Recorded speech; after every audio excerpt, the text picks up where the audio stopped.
Hello बच्चों, कैसे हैं आप सब। अच्छे से पढ़ाई हो रही है ना। ऐसा तो नहीं है कि कहीं कोई चीज़ रह गई है। तो आइए आज इम्पोर्टेंट क्वेश्चंस की सीरीज़ में आपके लिए एक नया क्वेश्चन आपको बता देती हूँ, ताकि आप लोग अपना अपना काम आसानी से कर सकें। आप अपने अपने नोट्स जो हैं वो आसानी से तैयार कर सकें।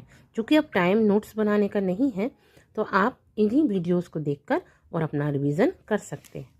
तो आइए आज का क्वेश्चन देखते हैं, जो कि आपके लिए 2 मार्कर और 3 मार्कर में आ सकता है। आज का हमारा क्वेश्चन है ऊष्माक्षेपी और ऊष्माशोषी अभिक्रिया में अंतर।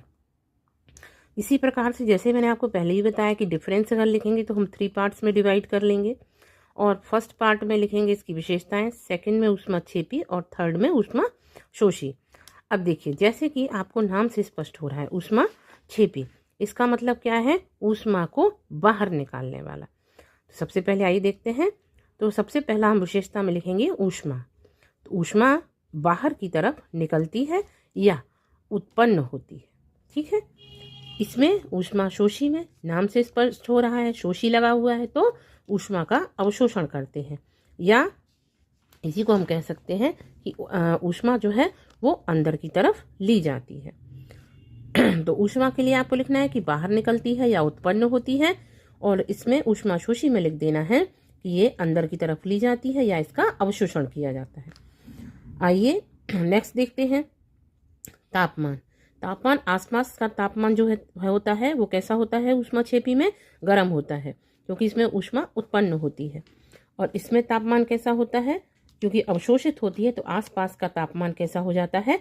ठंडा हो जाता है। क्यों हो जाता है? क्योंकि ये सारी ऊष्मा को या गर्मी को अपने अंदर अवशोषित कर लेता है, और जब ये बाहर ऊष्मा को निकालता है ऊष्माक्षेपी, तो इसके आसपास का वातावरण जो है वो कैसा हो जाता है? गर्म हो जाता है। क्यों? क्योंकि ऊष्माक्षेपी अभिक्रिया में इसने ऊष्मा को बाहर निकाला। नेक्स्ट है हमारा ऊर्जा की स्थिति किस प्रकार की होती है? तो अभिकारकों से कम होती है। जो इसमें अभिकारक होते हैं उनसे इसकी ऊर्जा कम होती है, और ऊष्माशोषी में इसमें अभिकारकों से ज़्यादा होती है ऊष्मा। नेक्स्ट हमारा एग्जाम्पल है। तो एग्जाम्पल में हमको क्या लिखना है? गैस का जलना। आपने घर में गैस देखा होगा, उस गैस का जलना। इसमें क्या है? ऊष्माशोषी में प्रकाश संश्लेषण की क्रिया, बर्फ का पिघलना। ये इसके एग्जाम्पल्स हैं। तो आप चाहें तो इन एग्जाम्पल्स को भी डिफरेंस में या अंतर में लिख सकते हैं। अगर आपको ये क्वेश्चन समझ आया हो तो आप आसानी से इसको नोट कर सकते हैं और लिख सकते हैं। बहुत शॉर्ट तरीके में